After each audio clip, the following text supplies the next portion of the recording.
Hello, my name is Dr. Areej Al-Hamad, Assistant Professor at Toronto Metropolitan University. I'm here to share with you my recent research entitled Syrian Refugee Women's Experiences with the Ontario Healthcare System, a critical ethnography study. My co-authors are listed here as well. So, as we all know, the Syrian crisis has been described as the biggest humanitarian refugee crisis in our time since the end of World War.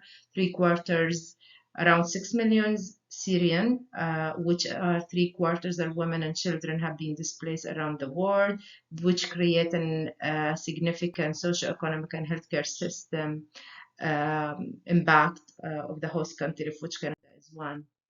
Generally speaking, Canada hosted more than 50,000 Syrian refugees, and they are still in processing to process another 20,000 more sponsored refugees.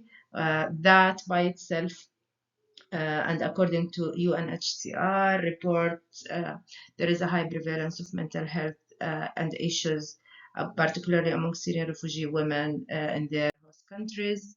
This is a diagram showing the whole process and journey of the refugee women since departure from the pre-migration city till settlement and arriving into Canada. What does it mean by being Syrian refugee women? They're basically conceptualized as either victims lacking in capacity or victim of circumstances beyond their need. They have a diverse external forces, being a female with different cultural background, and exposed to a new social norms of the hosting country. Moving around to a hosting country with a new culture is another that's combined with the previous exposure to trauma and violence, increase the vulnerabilities of those particular groups. Our research question was like, how does the pre and post migration trauma impact the experiences of Syrian refugee women in Ontario? How does the intersection of gender, trauma, and violence shape Syrian refugee women everyday lives and health? What strategies are Syrian refugee women currently use to promote their physical, mental, and what are the proposed model of care to meet the physical, mental health care needs as suggested by these women? We utilize our theoretical framework was intersectionality and its potential to enrich a public health research around refugee women, and that including addressing the pathways and the process to produce health inequity, and intersectionality prove its potential to address the complex diversity of the category of Syrian refugee women by consideration of various interlocking nature of multiple axes of power, including gender, nationality, religion.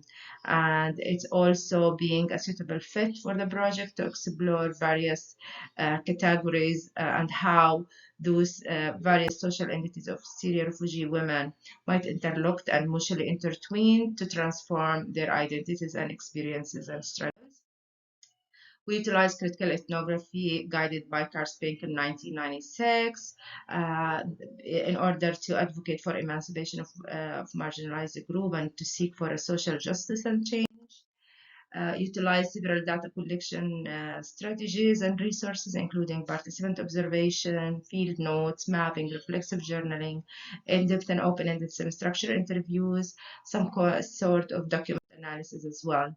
With regard to analysis, we utilize thematic analysis technique guided by Brown and Clark, and utilize an vivo program for qualitative data management. Finding, we end up with as we already conduct a concept mapping, we end up with 4 major themes and sub-themes, including compounded trauma and hardship, fear and worries, vulnerabilities and intrusions of dignity, and perception of healthcare.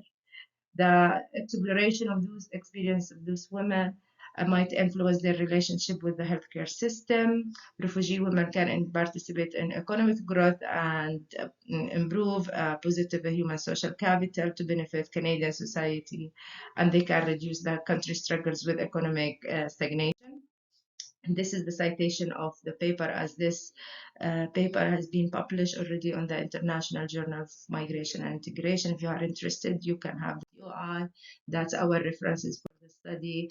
And thank you very much for your listening.